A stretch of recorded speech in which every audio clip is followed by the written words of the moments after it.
for tonight, our guest in our virtual sukkah.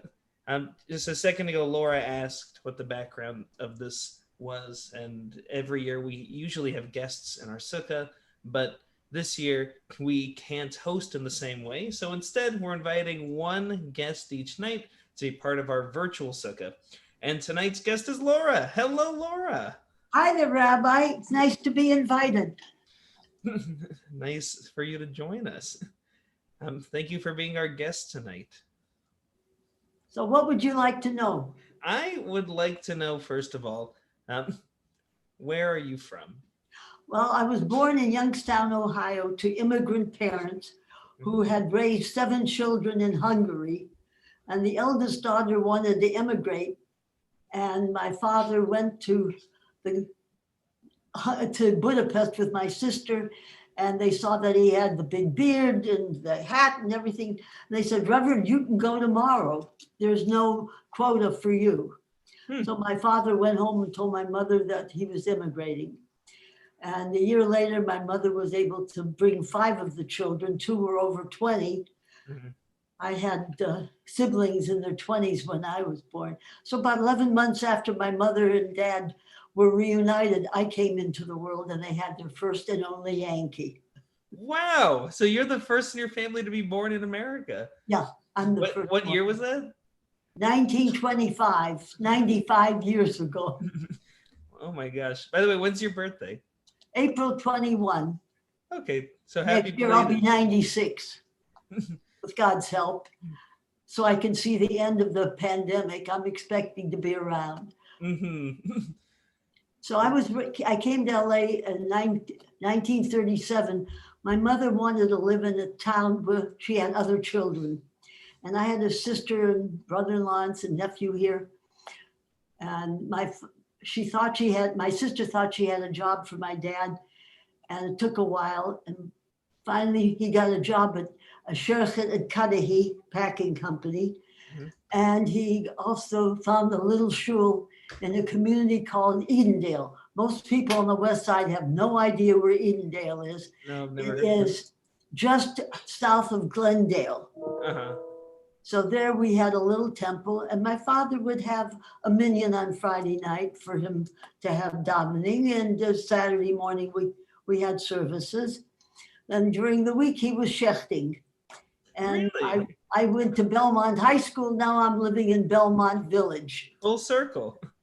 Wait, I want to go back. Your dad was a shochet? Yeah, shochet, a rabbi, and a chazan. Wow. And all my 3 brothers were all chazonim. Wow. So that was my background. And so I feel very comfortable. And that's why I moved across the street from Sinai, so I could come to services as I age. As a kid, were you ever, involved in your dad's work? Did you go to shul with him? Did you watch him? Were you part of the shechting process? I went to shul with him. Yeah. He had one shul further away, and then that closed, and then we had one across the street, across from Glendale Boulevard. I was always in shul. When I was a teenager, I taught for a little bit. And when I was 20, I went back east and to visit my 7 brothers and sisters in New York and Detroit and Youngstown.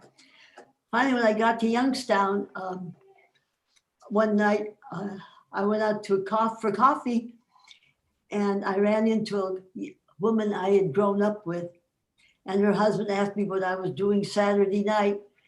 And I found out that I was going to have a blind date, and his name was Ben Dwoskin. Mm-hmm. And that's how we came to Sinai in 1953 when my husband became executive director. I married a motion picture costumer, but he changed careers as we went along. Uh-huh. As different opportunities came, that's when he changed. Mm-hmm. So, mm-hmm. And that blind date, you said that blind date was in Youngstown in New York, or was it out here in Los Angeles? Here. Here. I met him in Youngstown. He was living in Los Angeles, 10 minutes away from me. So when we met, we knew this was it. Uh-huh. And we had 66 years together. So when I was about 50 or so, I went to volunteer at Freedom War Center. I'd already gotten my baccalaureate in my late 40s. And Was from that there, unusual? Was that unusual at the time? To have gone through? volunteer. No, to have gotten your baccalaureate. At that point. Well, I was the oldest in my class. No. I was 55 when I went for my master's degree because the people of Jewish Family Service, where I was volunteering, told me I had to go to grad school. Mm-hmm. So I did what I was told. Mm-hmm. And then I had a job with them for many years. And then when the funding finished, I ended up volunteering my professional services at Beit Shuvah, and I was there for 17 years as a therapist and then as a supervisor of the interns.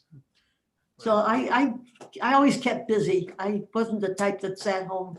I cooked, I baked, but I also like to be active in the community. Mm-hmm. Mm-hmm. And our 3 daughters all chose different careers, but all active in the community because my husband started Mount Sinai Memorial Park because he thought the people at Sinai Temple should be buried together. Yeah. When was that? That was in 1953. He started working with them, and my father was there to guide him how to do it halachically. Mm-hmm. So there was no problem ever with the Rabbonim because my dad was telling him how. And if anybody knew, my dad did.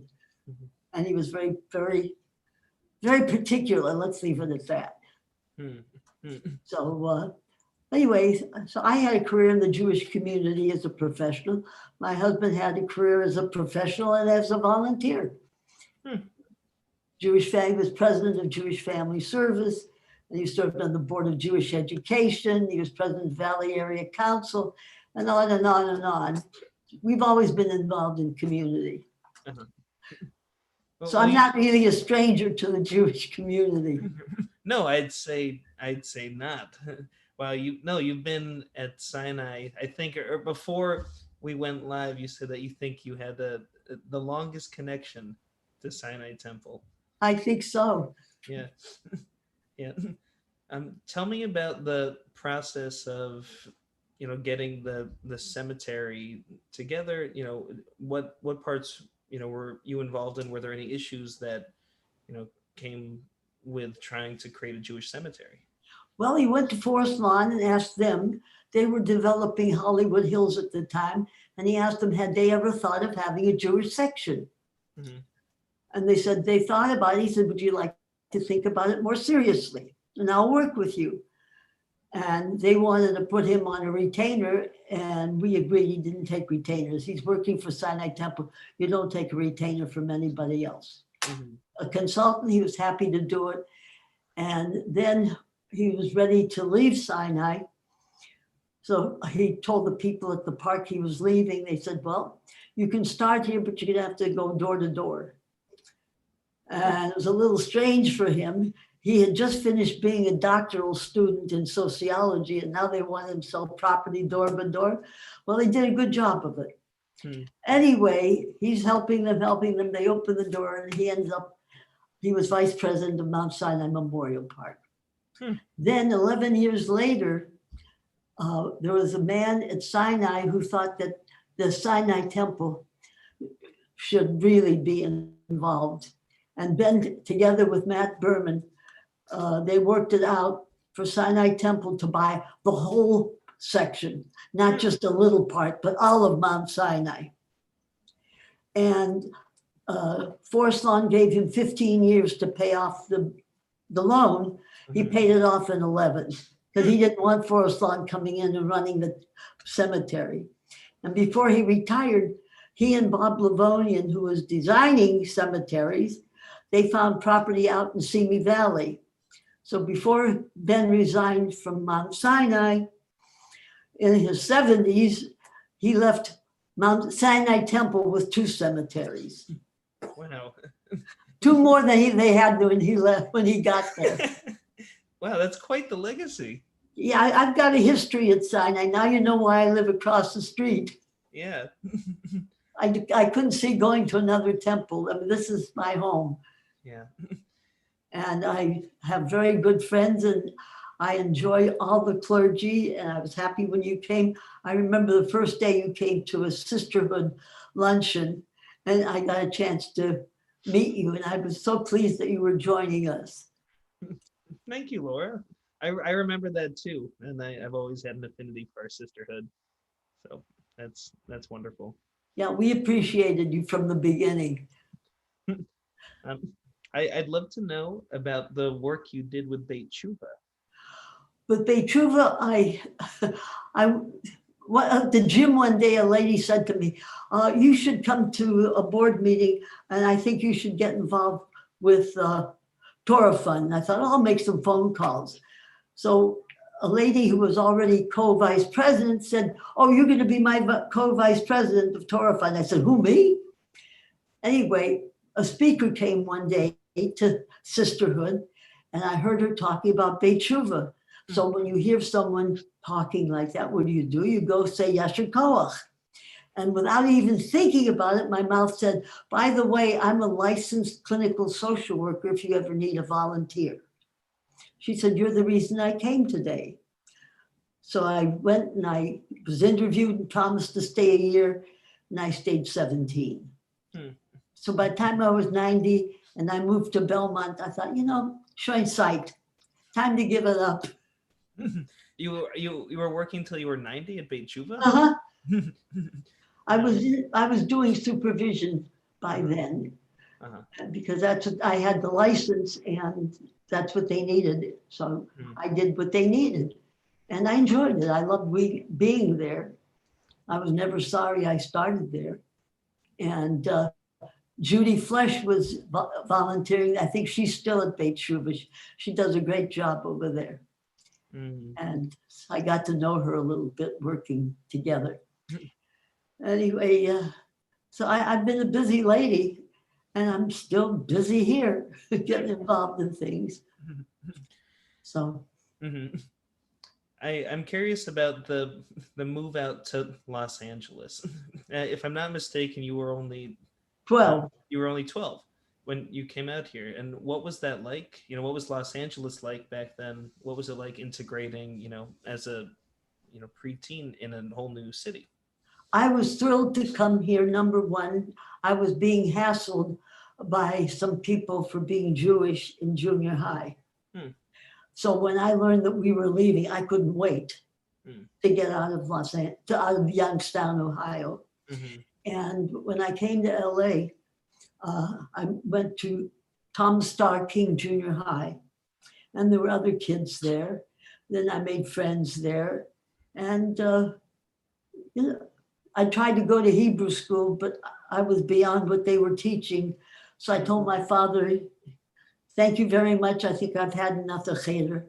I can daven. I know what to do. You teach me, and I'll be fine. Thanks." So he agreed it was pointless. So there was no place else for me to go. I couldn't, it was too far to go to Boyle Heights because we lived in Edendale, as I told you, which nobody knows is there, but I know it's there. And it's where the early studios were built. Our first apartment was across the street from one studio on Aaron Street and Glendale Boulevard. And our second apartment was across from another studio on Clifford Street. Then only the walls were left from that early studio. So it was an area that was used about 80, 90 years ago. Yeah. So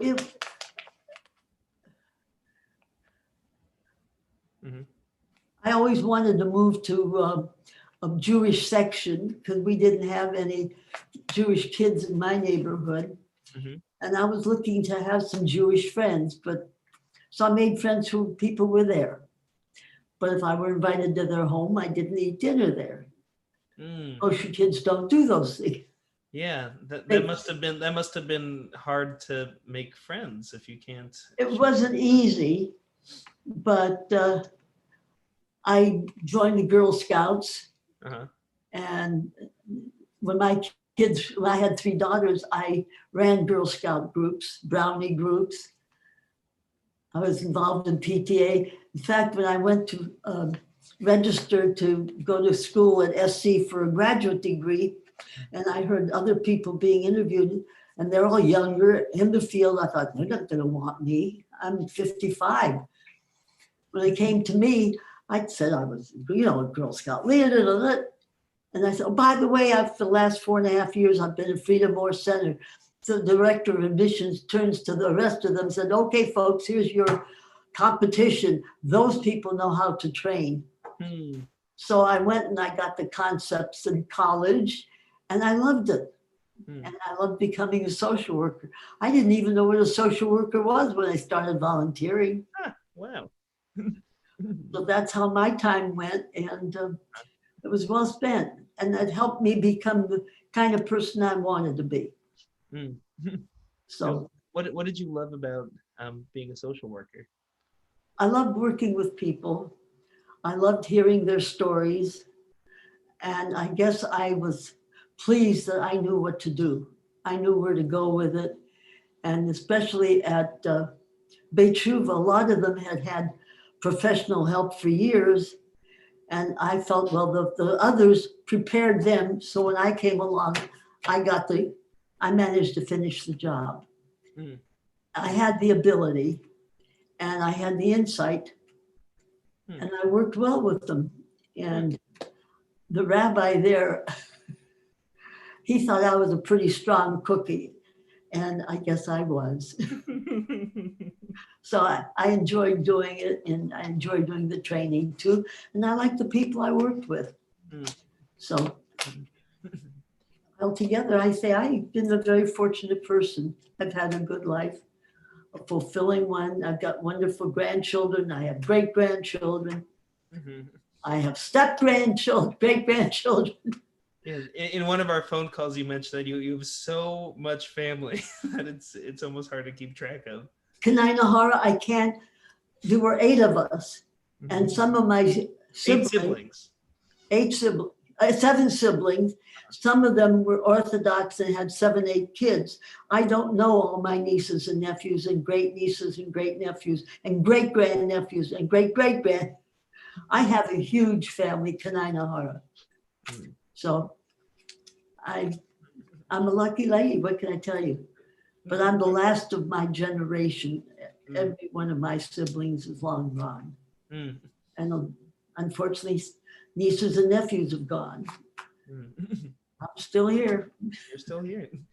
So what can you tell us about that generation of Jews? That what's different today than you saw, with your brothers and sisters and your dad? Well, my brothers and sisters were raised in the equivalent of a shtetl in Hungary. And my father was an itinerant shochet, and he had a shul, and he was, a rabbi and a shochet and a chazan, wherever he went. He was a good chazan, and my brothers were good too. And I guess that's why I enjoy the music so much. It's just part of who I am. And they didn't have carpets like we do. They had dirt floors. They had baked ovens outside. They had a different life. And a couple of them were envious of the fact that I was raised in the United States. One brother, whom I adored, said, I don't like you very much. You took my place as the youngest. I said, it's not my fault. I didn't do it. I'm just the product. He didn't think that was very funny. So what can I tell you? Wow. So I did the best I could, and I'm pleased with how things turned out. And I've been pleased to do this, and it's fun to talk to you. It's fun to talk to you. Okay, thank you. So anything else I can tell you that I left out? I'd love to know a little bit about Sinai Temple in the 50s and 60s. What it was like, what the atmosphere was like, what the music was like. It was different. We had Carl Erstein years and years and years ago, and the rabbi was Jacob Cohn, and his helper, his assistant rabbi was David Lieber when my husband first joined Sinai. That was before David Lieber went to the college. So, in fact, when their children were born, they named some of their children after the names I used for my daughters. And we were very friendly with David and Esther. And Sinai at 4th New Hampshire was different. And it had its own quality, its own music. And this is where I went every Friday night and Saturday, because that's where men needed to be. And he was there Sundays. So my kids did some of the Sunday school at Sinai. And it was quieter. It's way bigger now. Much, much bigger in terms of population. That's one of the reasons Ben was thinking of cemetery might improve the membership if they had that to look forward to. So anyway, Sinai benefited. And then Ben started talking that they should move to the west side. We spent some summers looking for property for Sinai to move to the west side. That's what my kids did. Then we'd go to the beach, but first we went and looked at property. And Ben was determined that Sinai should move. Why was he so adamant about that? Because he saw the population in 4th and New Hampshire had dwindled. And people were coming from the west side and we were losing members. So he thought if Sinai moved to the west side, so the first piece of property they actually bought was the corner where the freeway and Sunset is, where the hotel is, the Lux Hotel. And then some of the members thought, hey, to try to put a lawn in, to put plantings in on that hill, no way. So that's when they bought the property at Beverly Glen in Wilshire. To start with, there was an old motel on the property. And while they tore that down to build Sinai, we went to the church next door to Belmont. And that's where we would hold services. The church gave us space for Friday night and Saturday services until Beverly Glen got built. That's early history. That everybody gives you going to tell you about, except I lived through it. Wow, that's remarkable. Yeah, I've been around a long time. That's all I can tell you. And I'm not going anywhere. It looks like I'm staying around a while. So great. I hope you stay too. Thank you. And thank you for this opportunity. It was fun. Of course. Anything else you want to say? Anybody you want to say hi to? Anything before we? Oh, I'd love to say hello to Rabbi Wolpe, to Rabbi Sherman, to Rabbi Guzik, to Cantor Feldman, to Ariel Cohn. And I'm sorry to be losing Mr. Lesner, but I understand there's a time to retire, and I understand that. But I was president of the Sisterhood for a little while, and that was for 4 years. I was vice president of Torah Fund, so I got to work with Howard on things, and I enjoyed working with him. And I wish him well. See who else? And the staff there. I am so appreciative of what was provided us during the holidays, during the pandemic. Some Shabbosim, I can think of it now, I want to cry. What would we have done without the computer? Thank God we had the computer, as long as we have to have the pandemic. Yeah. So.